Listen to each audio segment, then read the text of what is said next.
Hello friends, welcome to Pandinath Samayal. இன்னைக்கு நம்ம பார்க்க போற ரெசிபி என்னன்னு பாத்தீங்கன்னா பால் கொழுக்கட்டை எப்படி பண்றதுங்கிறது தாங்க. இது ஒரு பாரம்பரியமான டிஷ் தான். இதை எப்படி பண்ணலாம்ங்கறத பார்க்கலாம் வாங்க. இப்போ இதுக்கு தேவையான பொருட்கள் வந்து பச்சரிசி மாவுங்க.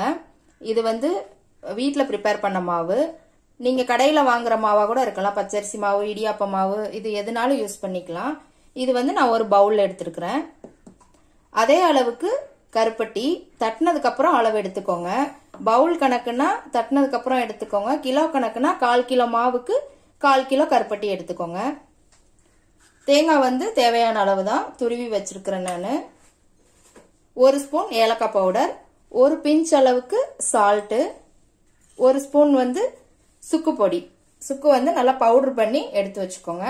இப்போ எப்படி ப்ரிப்பேர் பண்ணலாங்கிறத பார்க்கலாம் வாங்க.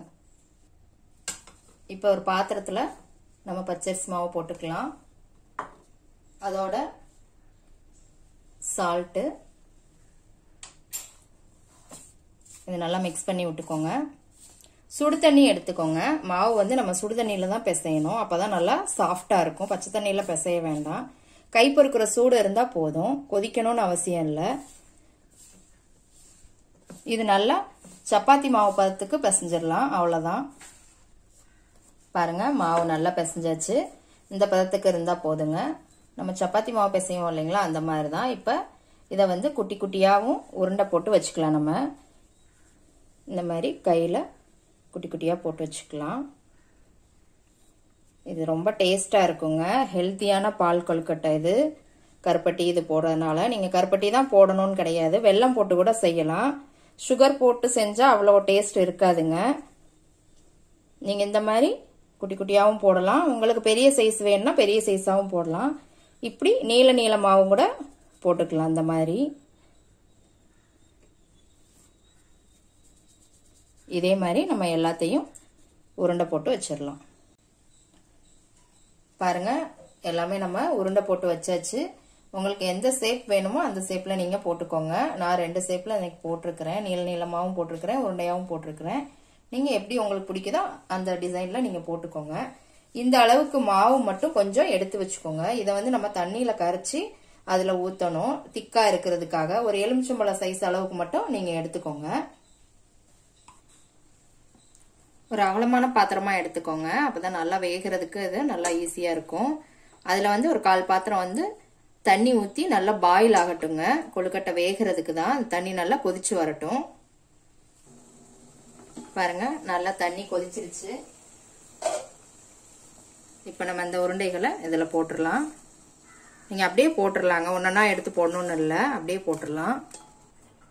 பாருங்க எல்லா உருண்டைகளையுமே நம்ம இதுல போட்டாச்சு. போட்டதுக்கு அப்புறம் நீங்க கரண்டி விட்டு கிளற வேண்டாங்க. மூடி வச்சிருங்க ஒரு 5 நிமிஷத்துக்கு மீடியம் ஃப்ளேம் போட்டு. இது 5 நிமிஷம் வேகட்டும். இது வேகிறதுக்கு முன்னாடி நம்ம கருப்பட்டி பாலை ரெடி பண்ணிடலாம். இப்போ ஒரு பாத்திரத்துல நான் கருப்பட்டி போட்டிருக்கிறேங்க. அதுல ஒரு 1/4 டம்ளர் மட்டும் தண்ணி விட்டுக்கோங்க. இது பாகு இதெல்லாம் எதுவும் கிடையாதுங்க. கரைஞ்சா போதும்.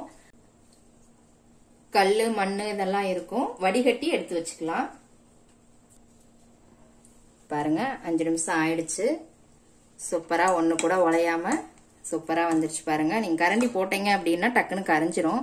ஒரு 5 நிமிஷம் விட்டா இது அப்படியே வெந்துரும். உங்களுக்கு வெந்தது தெரியணும்னா மேல மிதந்து வந்துருங்க. இந்த உருண்டையெல்லாம் இந்த மாதிரி மிதந்து தான் இருக்கும். வெந்துருச்சுன்னு அர்த்தம்.